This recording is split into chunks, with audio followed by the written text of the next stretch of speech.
If you're like me, when you get to the end of the day, you're too worn out to come up with exciting ideas of what to cook for dinner.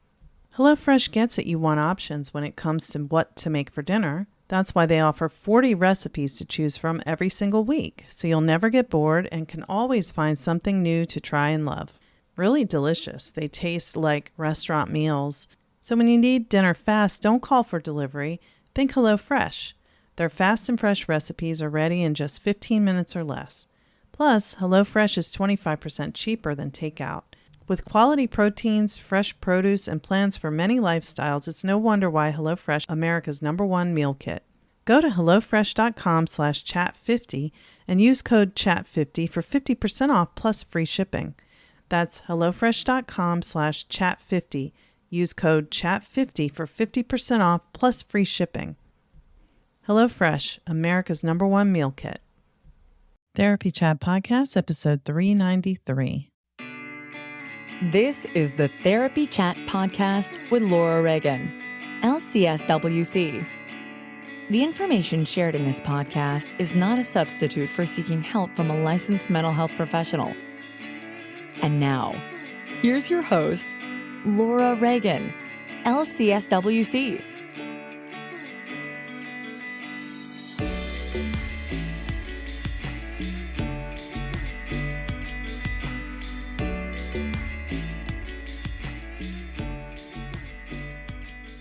This week's episode is sponsored by Therapy Notes, the #1 rated electronic health record system available today. With live telephone support 7 days a week, it's clear why Therapy Notes is rated 4.9 out of 5 stars on Trustpilot and has a 5-star rating on Google. Therapy Notes makes billing, scheduling, note-taking, and telehealth incredibly easy. And now, for all you prescribers out there, Therapy Notes is proudly introducing ePrescribe. Use coupon code CHAT or click the link in the show notes to get 2 free months at therapynotes.com.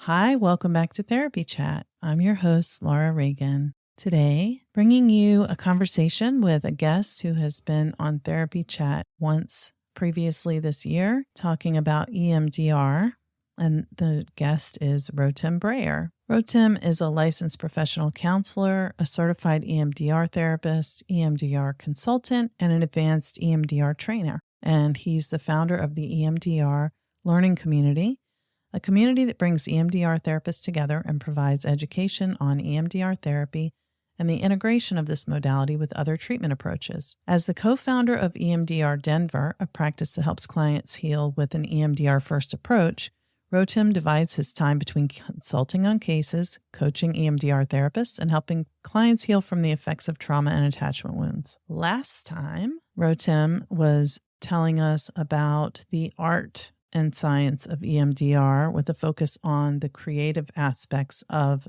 the method rather than the very protocol-based way of working with it that so many therapists have learned.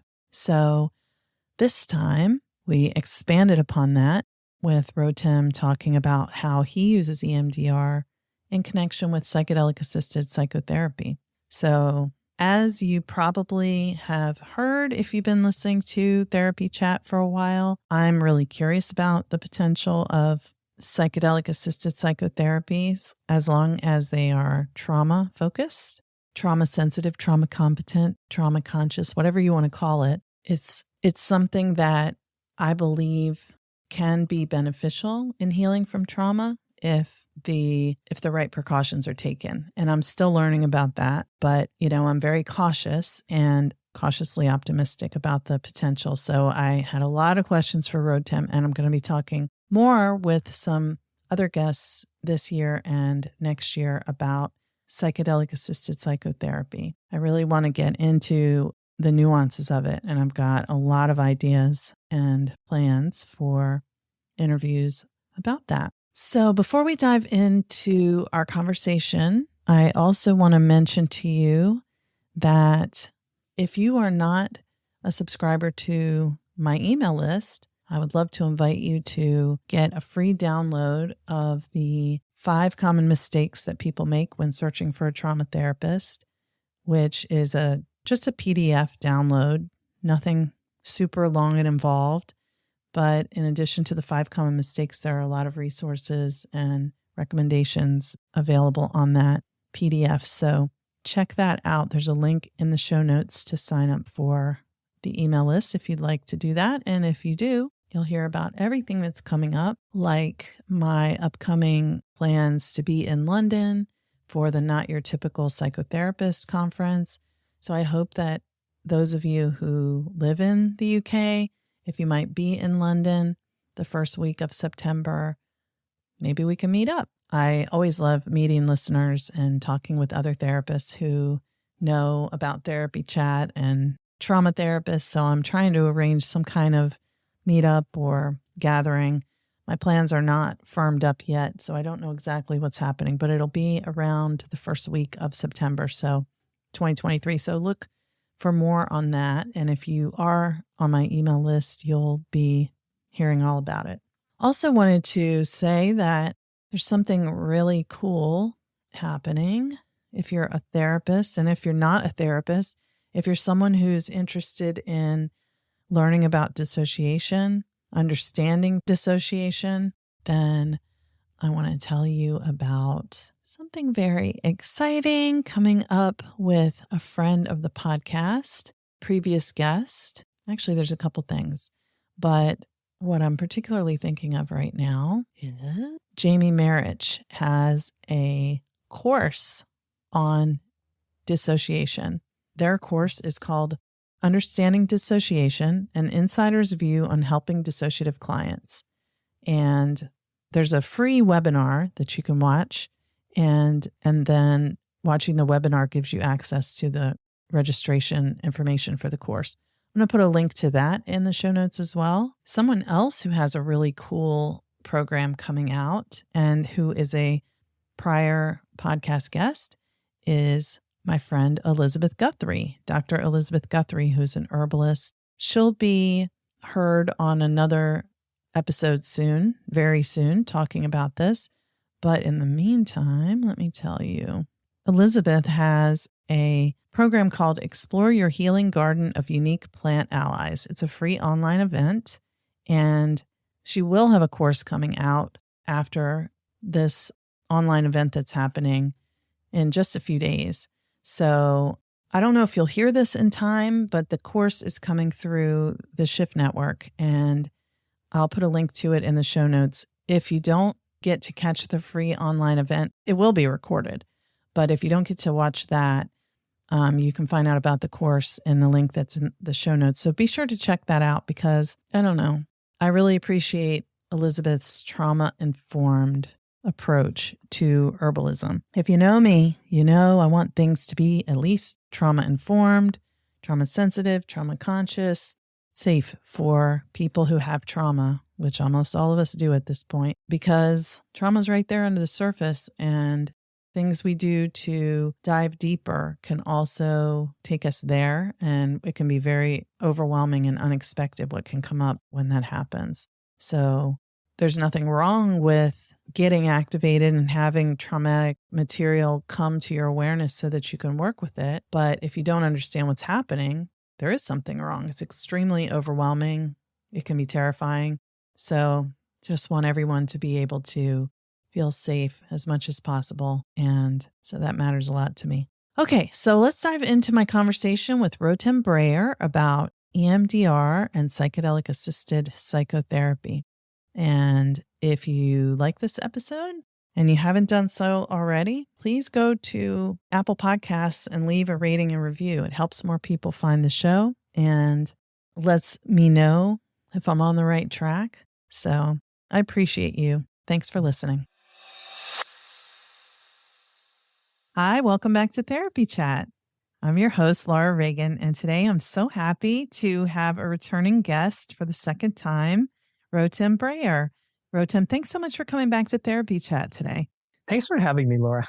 You're welcome. I'm so eager to get into this conversation that we kind of danced with talking about last time. You know, we said, oh, let's come back and do that. But the audience doesn't even know. I know they're going to love it. So what we wanted to talk about today is something new you're doing using EMDR and combining that work with psychedelic-assisted therapy. So really excited to hear how you're using this and what you want people to know about it. But before we get into it, let's just start off with you telling our audience a little bit more about who you are and what you do.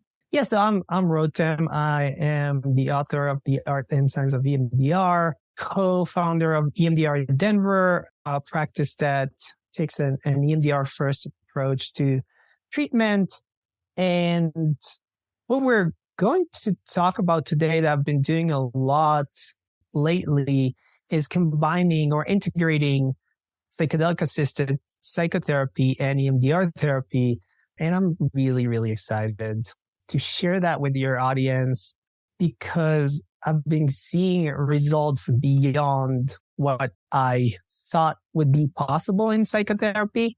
And I think these two modalities are so powerful, but when you combine them together, you get more kind of like the sum is larger than the parts.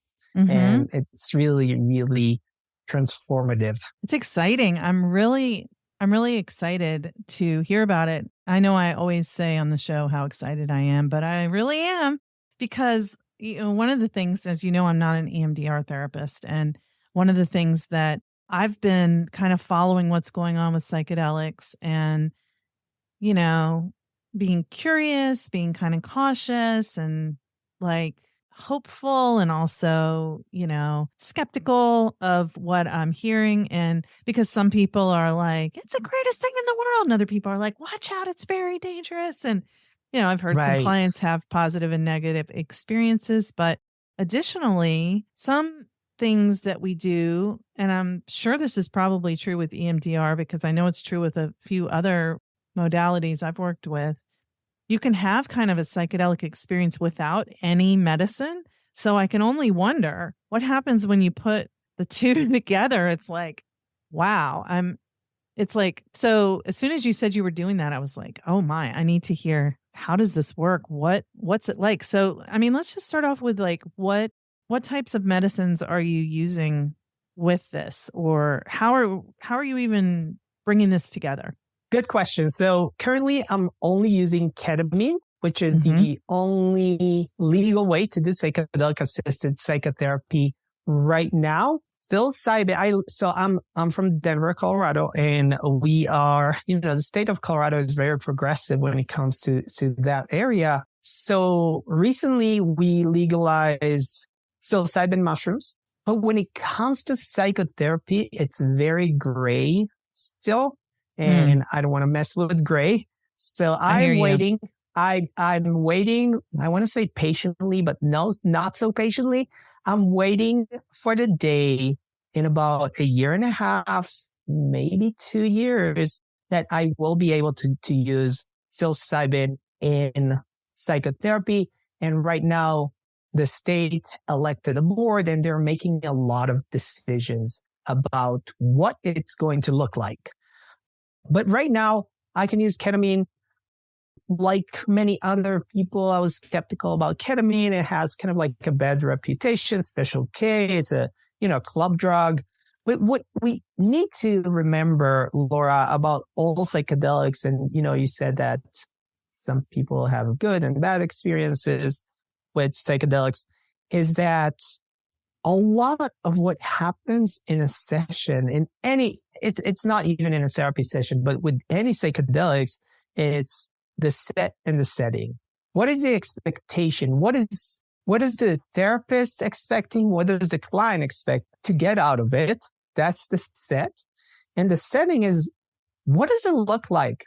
Is it in an office? Is it in nature outside? Is it done when there's risk of, like a lot of people use psychedelics in raves or parties when they can potentially get arrested for having these drugs. So they have all these, kind of like paranoia. And I think that the fact that we're doing it legally now with prescription, so it's a prescribed medicine, has a lot of positive effect on what we're doing in psychedelic-assisted therapy in general and psychedelic-assisted EMDR therapy that I'm going to explain a little bit in a few minutes. I think that, as always, we need to remember the therapeutic relationship. So it's really important. It has a lot to do with the set and setting to have strong therapeutic relationship.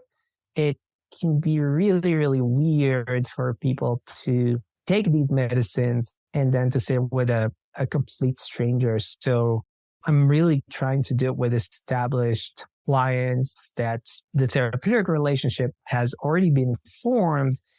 And then, EMDR is a great modality. It's like I said, I have an EMDR first approach, but sometimes you hit roadblocks. Sometimes you get stuck. And I think that with psychedelics, it really helps when we get stuck with certain things. Yeah. Well, I know that it can take people beyond limitations that they may not, like barriers that they may encounter when they're not using the medicine are removed. And that's kind of one of the good and bad things about it, I guess. It's only bad if it feels unsafe to the person and they can't, integrate. Exactly. So bad trips, for example, don't happen when you do it right. When you do it in a therapeutic setting and the clients are not afraid to go toward hard things. That's a key element. This is one of the correlations I found with EMDR and psychedelic-assisted psychotherapy. You're not trying to run away from things. You're going toward. And I think that a lot of times for people who've been traumatized, there's a natural inclination to run away from, even if it's not conscious, from traumatic memories or experiences. And psychedelics really help people to do that. So Francine Shapiro, who developed the EMDR, talked about dual attention. James Fadiman, who is one of the fathers, or I don't know, maybe grandfathers at this point, of psychedelic-assisted psychotherapy, talked about awareness of polarity, which I think are very two similar concepts when it comes to being able to look at the traumatic experience and also feel it, but also look at it, observe it, not only be in it, because you can't learn from it if that's basically the definition of re-traumatization, right? Like if a client just goes back to the trauma, but we're not processing it.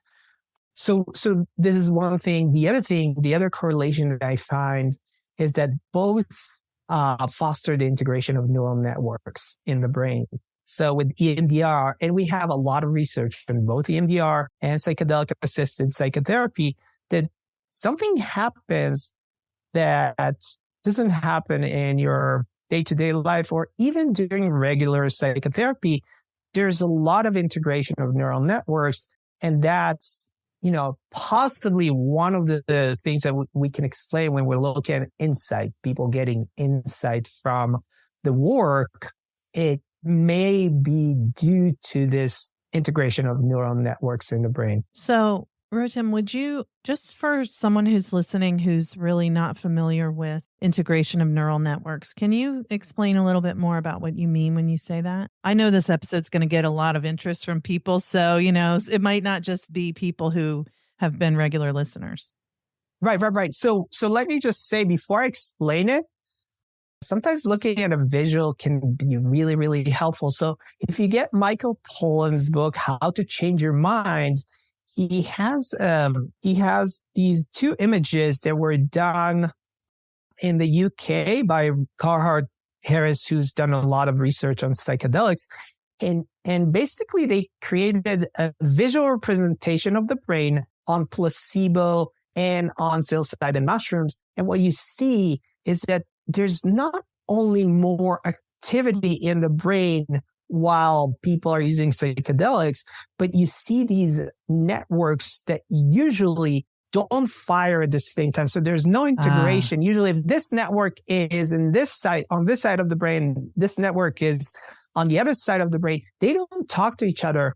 And during a psychedelic-assisted psychotherapy or during a psychedelic experience and during EMDR, networks that usually don't fire at the same time. So when I say fire, I mean electrical activity.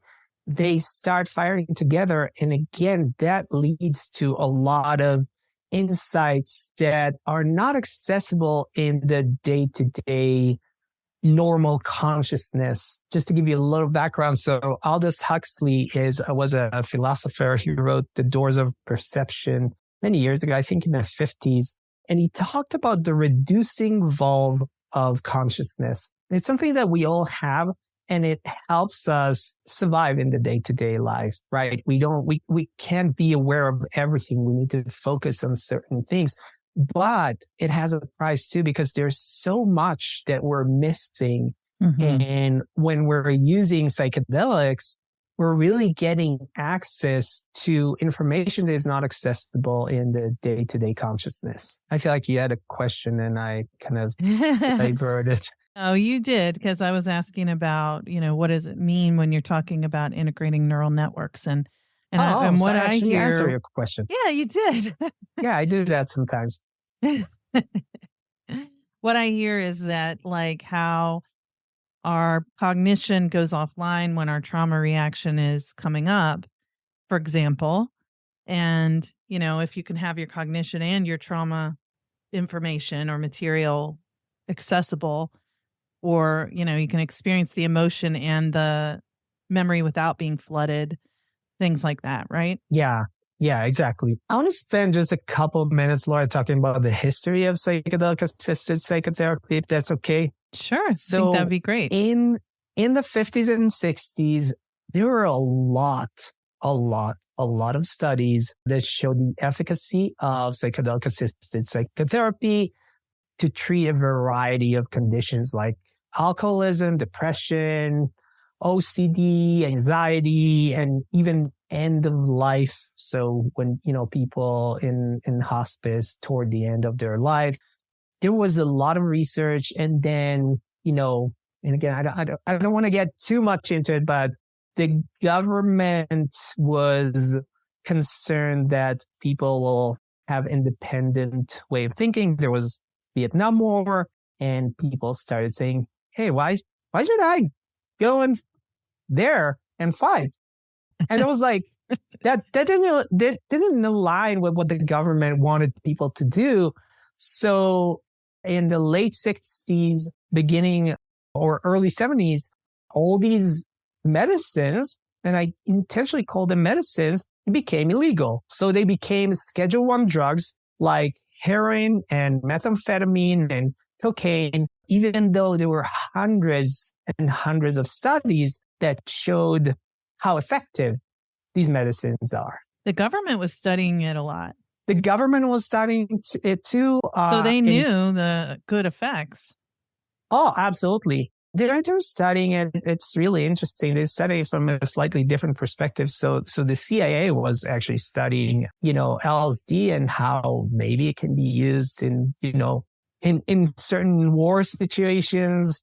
But yeah, I can spend a lot of time talking about that. And I think I'll just add to what you're saying, that there was definitely a racism and social control aspect to why these medicines were made illegal. And, the recordings that have been released about President Nixon's private conversations in the White House very clearly illuminated that it was an intentional effort to basically silence the counterculture movement that was anti-war, and also to create division between white and black people to prevent civil rights. So just let's put that out there. I mean, that's an important... Yeah, absolutely. It did cause a lot of harm to both of those efforts that were trying to really do something positive. Right. And if your listeners want to learn more about this, I highly recommend Michael Pollan's This Is Your Mind on Plants. And this is, as opposed to This Is Your Brain on Drugs, which was President Nixon's campaign. So Michael Pollan wrote this book, This Is Your Mind on Plants. And he talks a lot about what you just mentioned, Laura, all this racism. And it brings some interviews with people who were Nixon's advisors, and basically saying, this was not a coincidence. There was intention there. Yeah. We're not anti-government conspiracy theorists. This is just history. Oh, no. This is facts. This is based on facts. Yeah. Okay, so I think we should kind of go back to the psychedelic effect and integration with the EMDR. So EMDR is an extremely effective psychotherapy. In my experience, I have not seen therapy that is more transformative. But even with EMDR, sometimes with certain clients, you get stuck in what the psychedelics do in this situation is really helping the client to get into outside of their normal state of consciousness. There are a lot of, and there's more and more research now about psychedelics, and I would say the cousin of psychedelics, MDMA. So MDMA is the active ingredient in a drug called ecstasy or Molly. But the pure drug itself is MDMA, and there are a lot of research.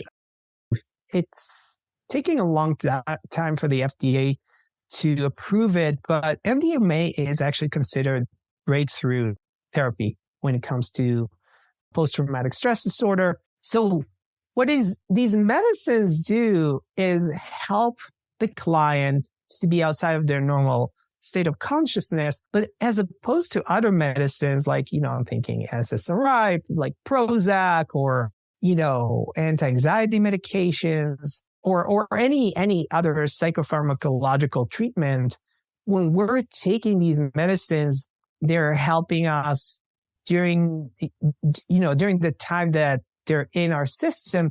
But once we stop taking the medication, we stop taking Prozac, it's not helping you anymore. It doesn't heal something inside. It just changes you while you're on it. Exactly. And what you see with psychedelics is that they really have this ability to lead to what we call trait change as opposed to state change. And this is, again, another correlation that I see with the EMDR, because EMDR is this therapy that leads to trait change. People who do EMDR, and when EMDR done successfully, it leads to trait change. So it's not that all the problems are gone, but certain memories that were used to be traumatic or psychological turn into more objective or neutral memories. That's so promising, is that it's not just like, it's like if you drink a glass of wine or a beer when you want to feel a little bit more relaxed, it doesn't make you stay relaxed. But when you do these medicines or a treatment like EMDR, it makes real change in the brain. Right. So one of the things that we're sometimes struggling with is to maintain this what we call dual attention, which is necessary for the success of EMDR. You need to be in the memory and you need to observe the memory at the same time. And again, some people's trauma, and when I say trauma, I obviously mean also attachment wounds. Those can be harder to get to because they're nonverbal. So these would be even more accessible this way. Sorry to interrupt you. Right. No. It's a really good point, because the nonverbal piece is a really, really important piece. But, and I'm going to get to it in a second, but I think that it's important to look at this dual attention and how can we help clients get into dual attention. So in EMDR therapy, the way I do it with low dose of ketamine, relatively low dose, people can really get into that state. Now, there are different approaches. It's kind of like a Wild West when it comes to psychedelic-assisted psychotherapy right now. There are all these organizations that provide training and they develop protocols, and they don't always consistent with what, so different organizations have different beliefs about what works and what doesn't. My guiding principle is always what's best for the client. So in the way I do it is, as opposed to giving a high dose of ketamine, which a lot of ketamine treatment for depression is done that way in injectable form, for example, intramuscular. I use sublingual. So people put it under the tongue, and again, a relatively low dose of sublingual ketamine. And while they're under the influence of ketamine, we're actually doing the EMDR work. Now, that is not possible if you're using higher doses, because in higher doses, ketamine has a more psychedelic effect. And when you use it in a lower dose, it's not getting so intense for the client. They can definitely feel it, but it's not to a point that they're kind of get lost in an intense psychedelic experience. Okay. I mean, this is really helpful. I wanted to ask you just specifically, like how you do it, but I don't want to get ahead of myself. So yeah. No, I can talk more about specifics. I'm happy to talk about that. This is why we're talking. So usually I do somewhere between 3 and 4 hour sessions. So if you're doing psychedelic-assisted psychotherapy, any form of, psychedelic or using medicine, you can't do a 50-minute session. That's not realistic. So I usually spend 3 to 4 hours, and we're starting with clients laying on the floor. I have a special mattress and a heavy blanket, and they put eye shades on, and we put music, and they spend the first hour relaxing. Let me backtrack for a second, because before we start that, we're talking about intentions. Intentions for the session are really important. And we talk about in previous sessions too, kind of like planning, but we're also setting the intention at the beginning of the session. Then we spend about an hour. Now, when I say about an hour, it can be 45 minutes, it can be an hour and a half, and sometimes it can be 2 hours. They're spending with just letting the medicine do what it does and listening to music and relaxing. And then the second part, which again, I would say about an hour, but it can be more, it can be less. We're doing EMDR reprocessing, which again, not possible with higher doses, but definitely possible with low doses of sublingual ketamine. And then when we're processing, a lot of times, this is where, the magic of EMDR happens in the reprocessing phases. And I really love this work, because I see people getting into places that they cannot get into without these medicines. And so I'm happy to talk about that more in a minute, but just want to kind of talk about the structure. It's really important to do some integration. So I don't want to do processing and then, we're out of time in the middle of processing. We need to take some time to get back, kind of talk about, first of all, what did we learn today? What are we taking from it? And then if we need to use some closing regulation techniques before the client goes back home, we do that too. There are a lot of things to cover. Mm-hmm. For example, clients are not driving to and from a psychedelic session. So ideally they get a ride. If they don't get a ride, they take Uber or Lyft, but definitely nobody drives. There is a separate informed consent form that they have to sign, because it is still kind of experimental treatment, at least, according to the law. Again, I think that the people are already using this treatment see how effective it is, but the FDA takes a little bit of time to regulate things. So I mentioned the processing, but it can be really any phase of EMDR. So phase 2 of EMDR is preparation, for example. Some clients are not able to connect with certain regulations. So we do a lot of resourcing in phase 2. We're helping clients, connect with, and again, this is very individual. Some clients can use yoga poses, and some clients can think about spiritual figures, for example, or supportive figures or nurturing figures. And sometimes in the day-to-day consciousness, because of this, reducing vault that I mentioned, that Aldous Huxley was talking about, clients are not able to really access that. But when they are in that state, they're really able to feel it. And this is an understanding. You mentioned the nonverbal piece, Laura. This is a deeper understanding than our cognitive, logical understanding. And this is the real transformation. That's where real transformation happens. Michael Pollan used the word ineffable in his books to describe this experience that is really hard to put into words. But it's an experience, and it's a deeper level of understanding. The Buddhists talk about non-dualism. So there's no separation of object and subject. There's no you and me. It's just seeing a larger picture of what is going on here.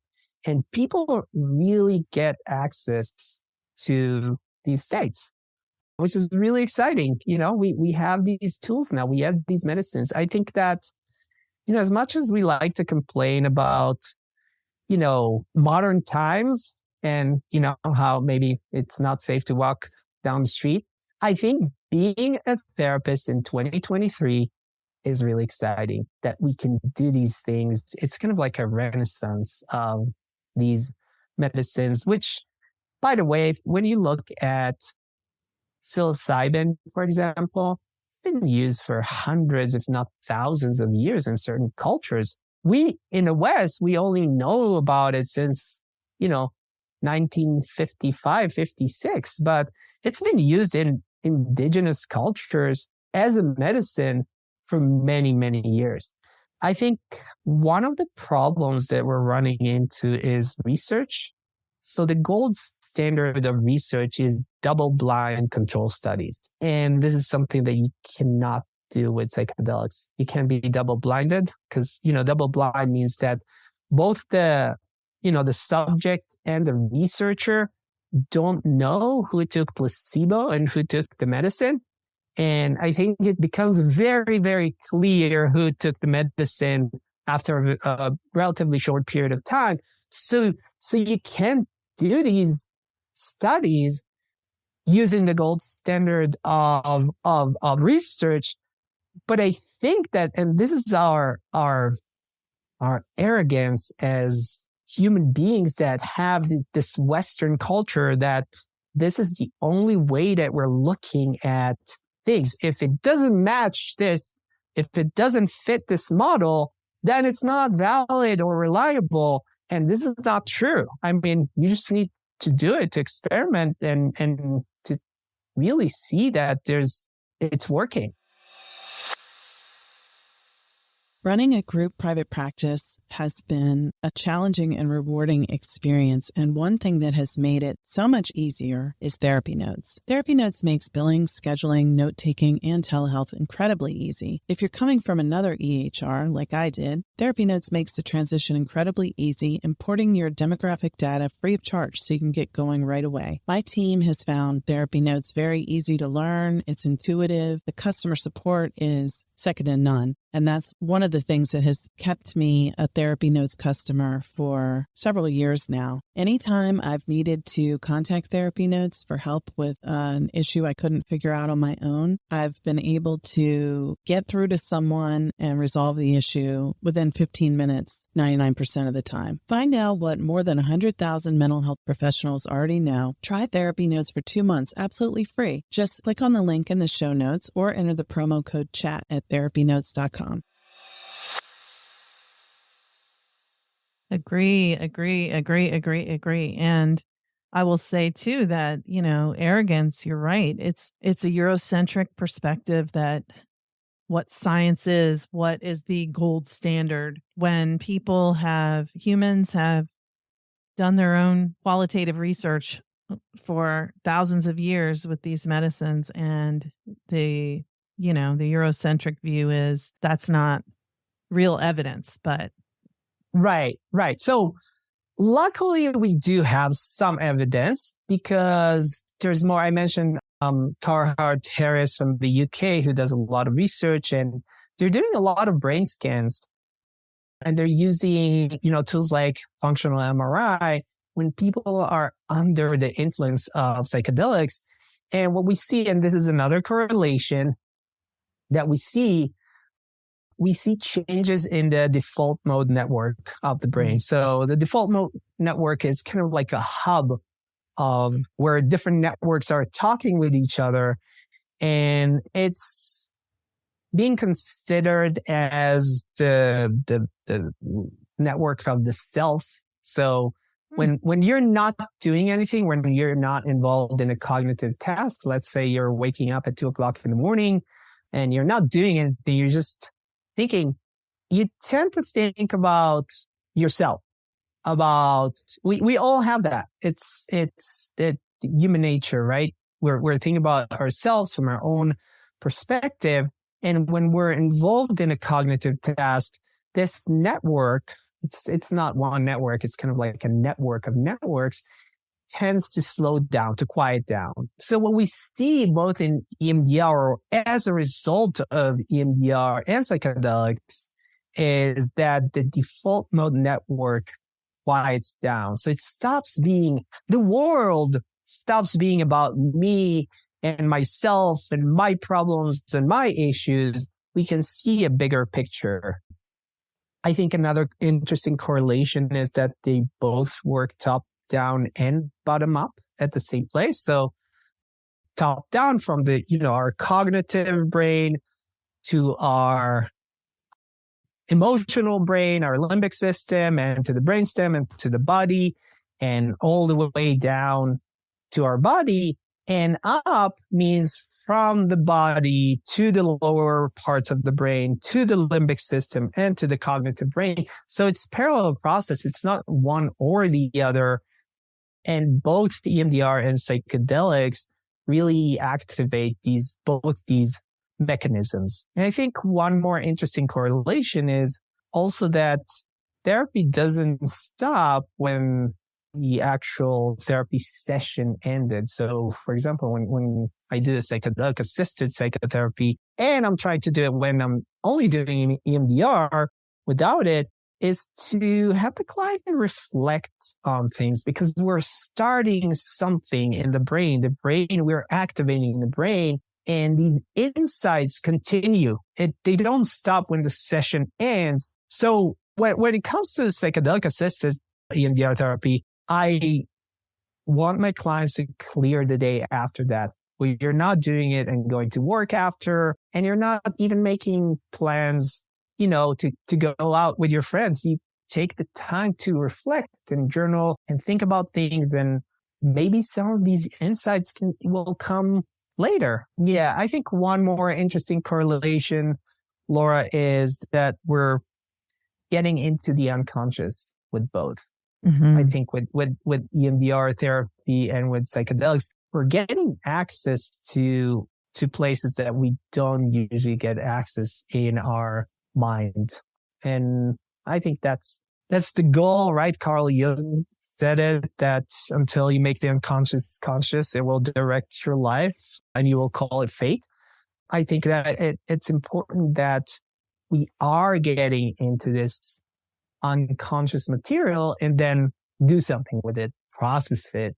That's my personal bias as an EMDR therapist and consultant. I agree with you about that too. So this sounds exciting and promising. And yeah, I'm really encouraged about all of the different ways that people are bringing these medicines to healing trauma and really being intentional and, using an integrative approach, because, it seems like from what I hear, when people have negative experiences with psychedelics, when they're trying to use it for healing purposes, the main issue is that lack of integration work. Right. Thank you for bringing it up, because I mentioned 3 parts to a session, right? We're starting with just calming and listening to music, and then we're doing processing, and then we do integration.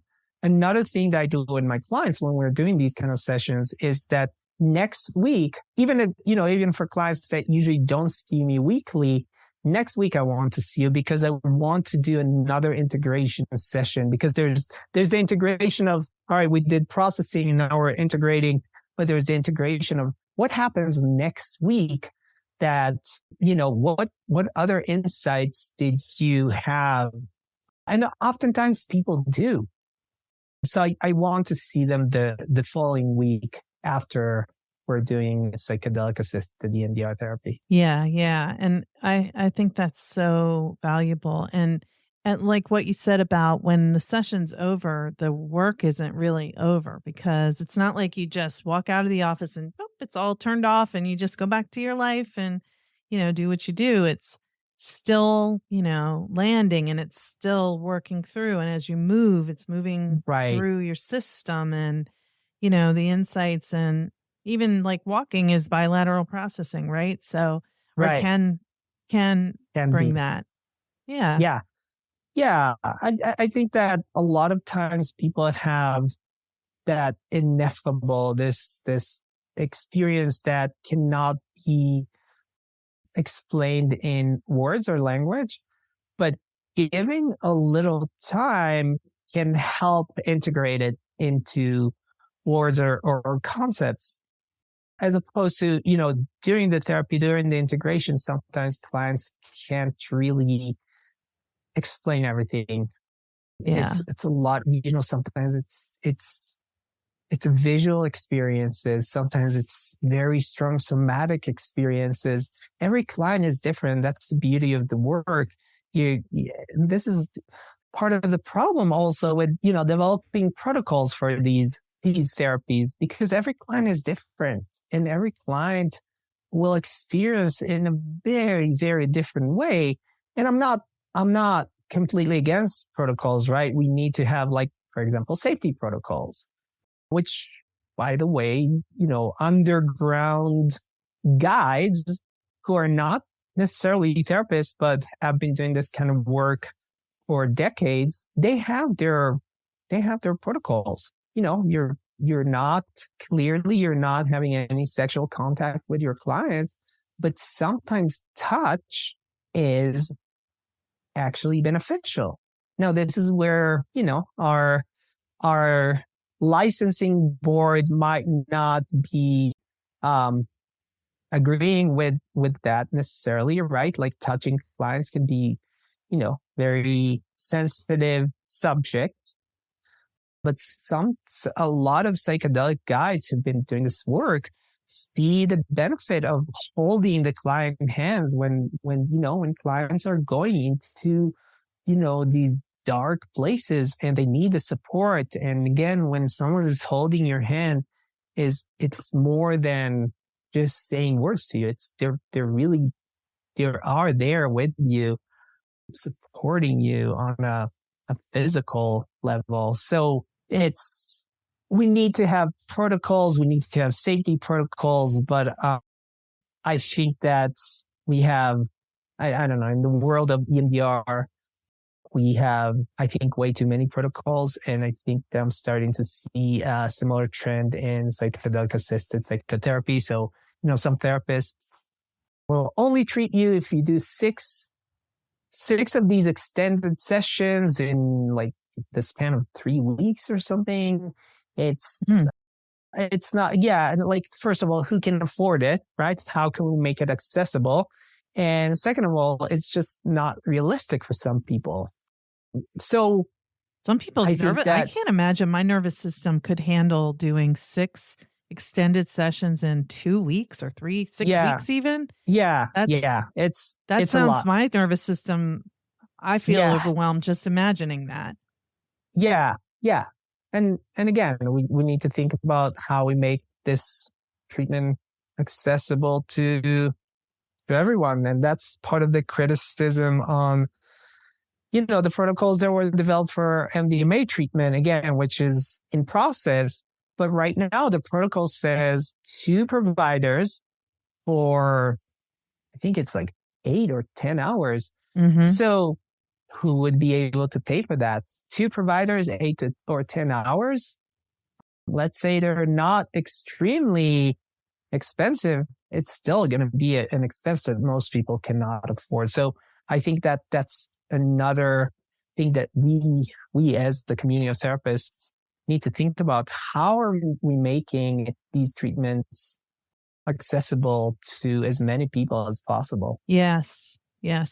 That's a great point. And I've also heard people say, I don't know how true this is because I don't know this from my own experience, but I've heard people on this podcast say that when MDMA is approved, that it's likely to be that the medicine, the pill, whatever brand has already put their patent on it is going to be, I don't know what form, if it's a pill or like whatever, but it's going to be expensive itself for the medicine.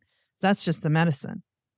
Yeah. So again, I know I've done a lot of research on, ketamine. So ketamine has been around since, I think it's 1962. So it's been around for a while. So there's no patent on regular ketamine. So now there's a nasal spray ketamine, and this is patented. So this is a lot more expensive, but this is also approved by some insurances. So yeah, things are getting interesting in that area. There's always going to be, companies that are for profit. And I think there are already some patents when it comes to psilocybin, which is crazy because it's a mushroom that grows in the wild. So maybe that's the one. Has been used for hundreds, if not thousands of years. And there are already patents. And I don't know exactly how, but, like with good lawyers and, corporations can find ways to capitalize on that too. So, yeah. Yeah. So, yeah, there's still, we know in the psychedelic assisted world, there's a lot of things that need to be addressed in terms of equity and the past criminalization. But yes, it's very, very exciting and promising. And I'm thrilled that you shared with us today about how you're doing this. And I agree with you too, that, it's such a strange time to be a therapist. And I think being a trauma therapist, it's also an amazing time because we know so much more. And just what, I hope I have 20, 30 more years in the field. What can develop? I mean, the way things have changed over the past 10 years has been amazing. And, it's only going to be more. So hopefully, unless something else comes to squash it, like what we were talking about. I think this is a really, really good and important point because things will probably happen like they did in the 60s, right? So there was a lot of research in universities. It's not, just kind of like a shady research. Right. It wasn't illicit. There was a lot of research. It wasn't illicit until people started abusing it. And once any kind of drug becomes available, there will be people who will abuse it. And we need to think, again, us as a community, we need to think how to minimize that. And I think every therapist who uses these medicines needs to think about how we can not go there, how we can prevent that from happening, because that can be really, really hard because, the media, and again, going back to Nixon, and the media will find one case and exaggerate the fear of what could potentially happen and ignore the other thousands of people who benefit from these medicines. So we really need to be mindful of that. Yeah. Well, thank you. And thank you for what you're doing in so many ways to help people heal from trauma and attachment wounds. There's so much need for healing, and you're spreading your message through all the training you're doing and through your book and hopefully other books that you'll write and courses and trainings and all that good stuff. So thank you, Rotem, for what you do and for talking about it with me here on Therapy Chat. I hope maybe we can talk again sometime in the future and see where things are then. Yeah, I'm always happy to talk to you, Laura. And thank you for what you're doing. I have to say one more thing, that 2023 is an exciting time to be a therapist, not only because we know so much more and we have access to these technologies, but that we can do it together as a community. I know that you have, a network of therapists that people don't have to feel alone when doing this work. I think it's so important that we have a group of people that we connect with. That changes everything for us, for the therapists. And if we're not connected with a community, then how can we be there in our best selves for our clients? So thank you for what you're doing. Yeah, thank you. Thank you for saying that. And, that's kind of like what I was thinking about. I know we have to stop, but just last thought that, when you said what an exciting time it is to be a therapist, it is. And it's also a time when so many therapists are leaving the field. So many people are just exhausted, burned out, overwhelmed, feel like they can't do it anymore. And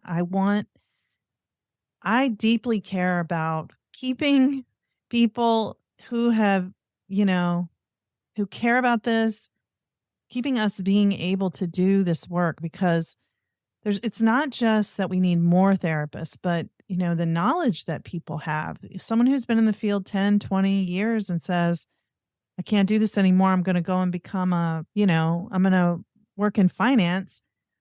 I don't blame anybody for making a change, but it's like, don't give up hope. There is community. You have a free community for EMDR therapists. I have a membership paid community for trauma therapists, not EMDR therapists in particular, but just trauma therapists across the board. And there are other places where we can gather. And whether it's a community membership that you join, or just finding people in your local area, or even online friends who you can relate to. We need that. Our relational connection and communalism is such an important aspect of being well as a therapist, to be able to do the work that we do with clients. Absolutely. With that, I think, are not paying enough attention to, because we're, again, going back to our Western American model of like everyone for themselves. But I think there's such an important role to be in a community. So, yeah. Well, thank you. I'm glad that you and I are in community together now. And I'm looking forward to the next time we talk, and tell people where they can find all these amazing things that you're doing. So if people want to learn about EMDR, so for EMDR therapists, a community only for trained EMDR therapists. If you're during the training, we'll let people join. It's emdr-learning.com, or you can just Google the EMDR learning community and join. It's free. We have amazing events, really good speakers. I'm really trying to bring the best speakers in the field of EMDR. EMDR Denver, it's emdr-denver.com. And this is where we do our treatments here in Denver with my business partner, Sarah Severino. And then The Art and Science of EMDR is my book, and also the name of my website. If people go to the website, they can actually learn more about, so there are a lot of interviews I did with experts in the field. And if people want to learn about the book, I made chapter 5, which is EMDR and mindfulness, available for a free download on the website, on the book page, so people could download that chapter. I think that's it. Awesome. I'll put all those links in the show notes. And Rotem, thank you again for sharing your time with me today. Thank you, Laura. Thank you to Therapy Notes for sponsoring this week's episode. I do love Therapy Notes. It's such an asset to my business and makes my job as a practice owner and a therapist much easier. Try it today with no strings attached to see why everyone is switching to Therapy Notes, now featuring ePrescribe. Use coupon code CHAT or click the link in the show notes to get 2 free months at therapynotes.com. Thank you for listening to Therapy Chat with your host, Laura Reagan, LCSWC. For more information, please visit therapychatpodcast.com.